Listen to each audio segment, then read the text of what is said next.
consumibles, tenemos un compromiso con usted. En defensa de los consumidores.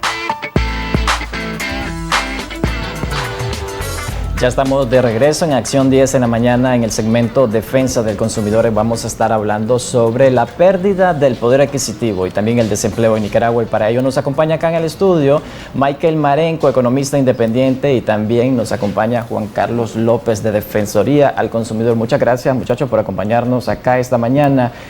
Prácticamente la población nicaragüense y principalmente la familia se está perdiendo el poder de compra, tanto para los combustibles y también para la canasta básica, que han venido ambos incrementando constantemente. En el caso de la gasolina, 18 alzas consecutivas.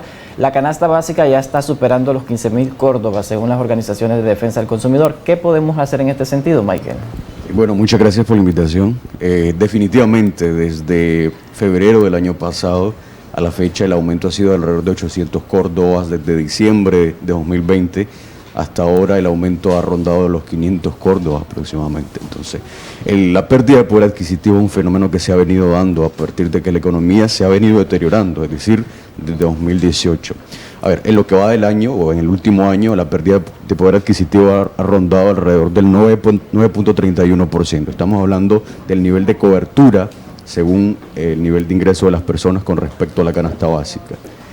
Juan Carlos, a pesar de que este mes de marzo hubo un aumento en el salario mínimo, es decir, los del sector turismo se les incrementó 1%, alrededor de 47 córdobas. En el caso del resto de sectores tuvieron un aumento del 3% en el salario mínimo, que andaba entre 250 córdobas a 280 córdobas. ¿Realmente esto vino a compensar las alzas de los combustibles y la pérdida del poder adquisitivo? ¿Qué opinas? Sí, gracias Jimmy, igual forma Michael y a la gente que nos ve aquí en Canal 10. Mira, fíjate que específicamente el tema de la compensación es muy difícil. De hecho, es realmente un sueño, pues, porque realmente tenemos una concepción bien compleja, pues, porque por un lado las empresas pujan para que no haya un aumento salarial que obviamente ni siquiera llegue al 6-7% promedio, porque obviamente eso le golpea desde el punto de vista de los pagos como tal. Y claro, el que tiene una empresa, ya sea grande o pequeña, sabe que también las tasas que se paga al Estado, IR, impuestos, entre otras cosas, realmente le golpea. Y claro está que en determinado momento aumentarle más al techo del salario, al menos mínimo, al trabajador, obviamente le afecta económicamente.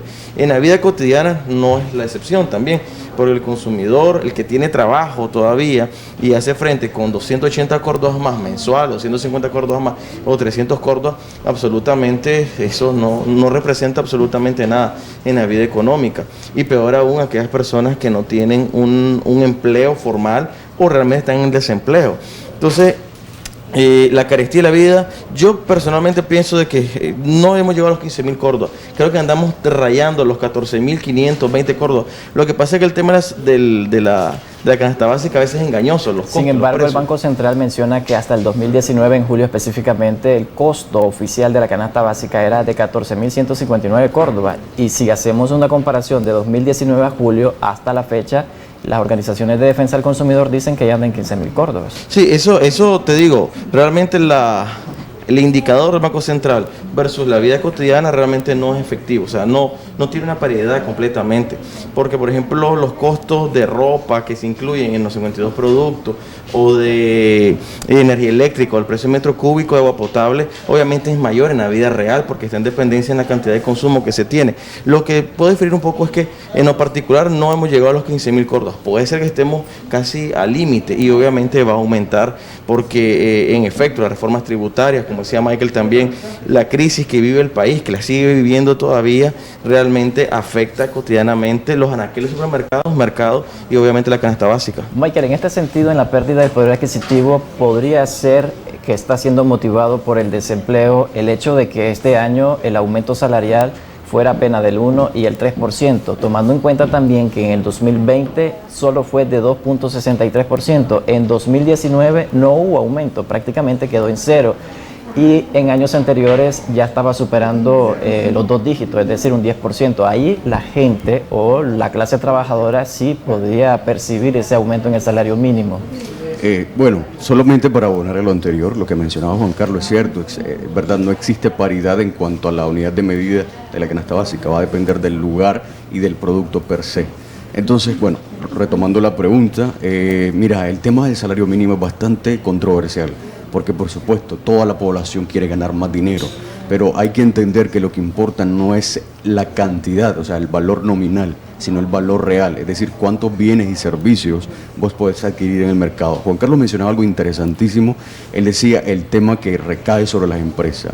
Es decir, al final del día, en época de recesión, cuando la economía no está bien, aumentar el salario mínimo puede resultar contraproducente. En el caso de ahorita, que fue entre 1 y 3%, no va a generar presiones inflacionarias porque no es una cantidad increíble o que tenga ese efecto sobre la economía, pero sí podría generar desincentivos a algunas empresas para las cuales sus costos operativos aumentarían y al final del día, por transitividad, afecta al mismo trabajador, que en este caso nosotros lo vimos en 2020, muchas empresas desincentivadas por una reforma tributaria y por el contexto hicieron recorte de personal, redujeron jornadas laborales e incluso dejaron de operar en el mercado.